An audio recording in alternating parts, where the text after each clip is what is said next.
Bonjour YouTube, bonjour toi qui es derrière ta caméra. Je te fais de gros bisous parce que tu m'as manqué et que je suis désolée. Voilà, je vous avais dit que je ferais plein de vidéos pendant les vacances et puis j'ai eu ma caméra une semaine en retard. Je n'ai toujours pas trouvé de logiciel de montage, mais je vous ai promis que j'essaierai de faire plus de vidéos cet été. Donc même si c'est pas de la bonne qualité au niveau de l'image, j'essaie de faire un bon contenu. Je reviens avec une vidéo, je pense que vous avez compris quel est le thème de cette vidéo parce que vu mon maquillage et vu le titre de la vidéo, nous allons parler de l'Euro 2016.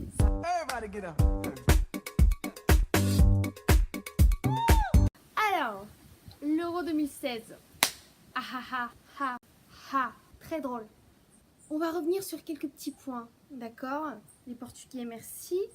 Déjà, la blessure de Ronaldo. Pour commencer, quand tout le monde a regardé le match, ça a fait autant que tu sois français ou portugais, ça t'a fait de la peine de voir Ronaldo dans cet état. Même quand un joueur se blesse, c'est quand même pas cool. Personne n'aime ça. Donc que tu sois français ou portugais, ça t'a touché. Si tu as regardé le match, bien sûr. Cependant, après, il y a eu je ne sais combien de retweets, messages sur Facebook qui disaient ouais, Ronaldo il s'est blessé et puis après il a sauté comme une petite gazelle. C'est normal les gens. Le mec il est blessé, que t'aies un bras coupé ou un orteil en moins, tu viens de gagner l'Euro 2016 quand même. Forcément t'es content, tu t'en fous de la douleur. Mais je n'excuse pas cette blessure.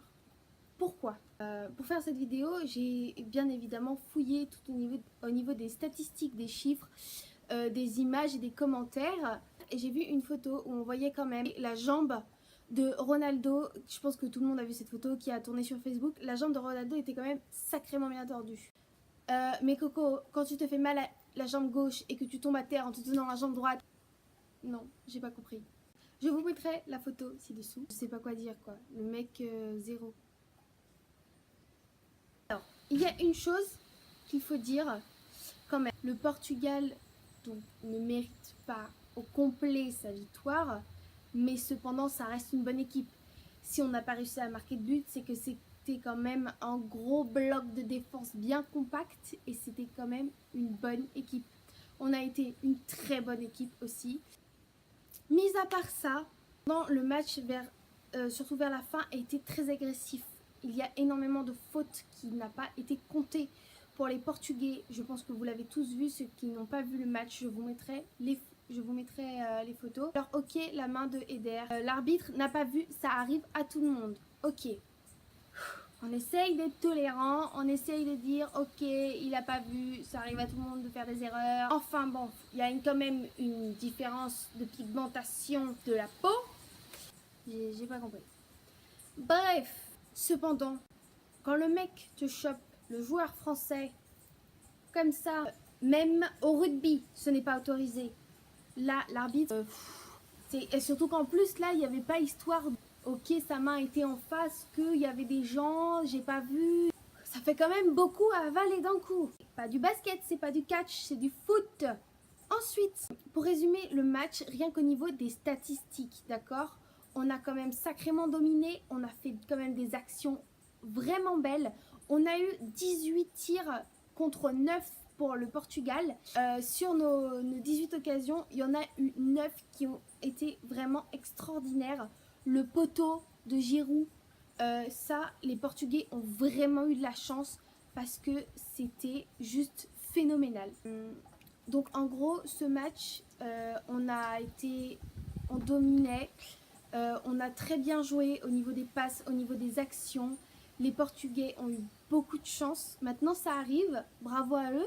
Hein, avec de la rancœur, mais ils l'ont quand même fait. Il ne faut pas oublier aussi que c'était la demi-finale de la Coupe du Monde en 2006 que Zizou avait échangé son maillot avec Luis Figo, il me semble, en tant que fair play parce qu'on avait gagné 1-0 contre le Portugal.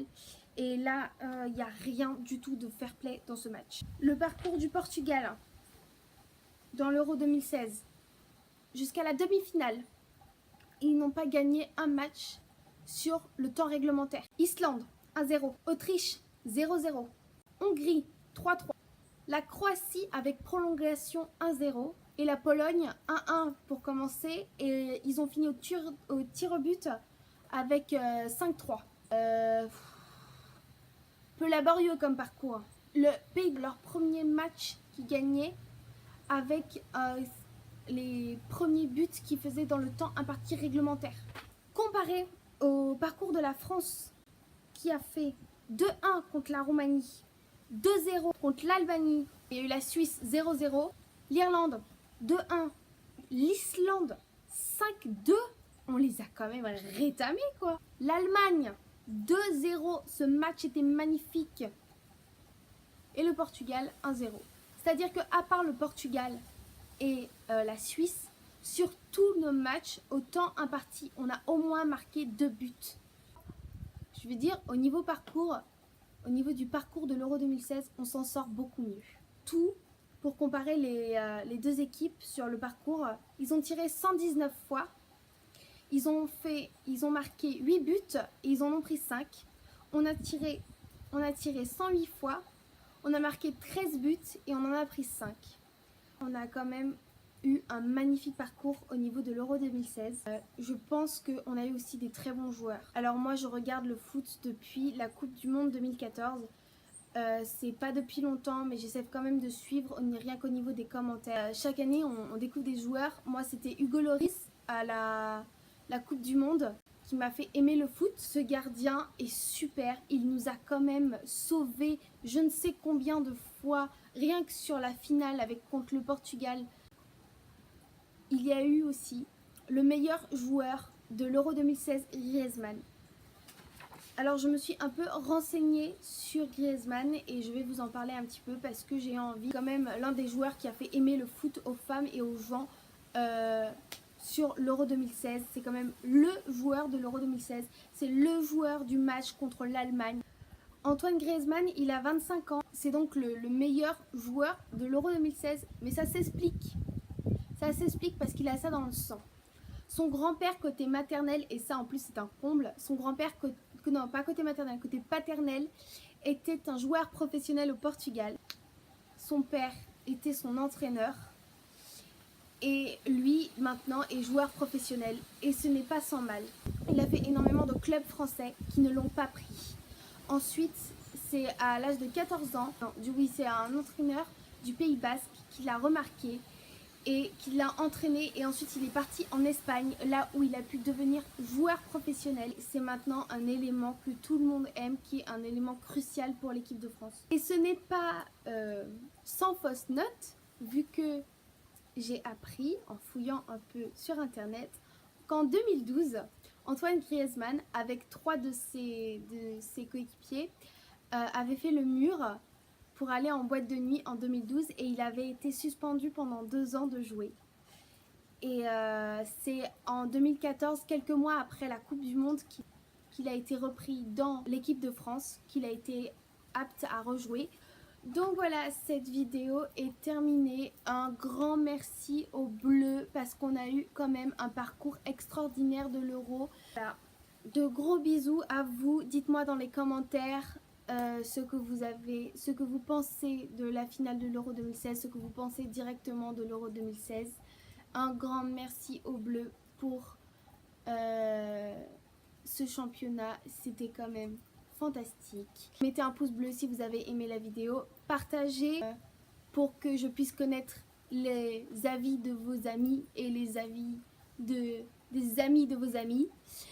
Je vous aime. Abonnez-vous à ma chaîne si ce n'est pas encore fait et je vous fais de gros bisous.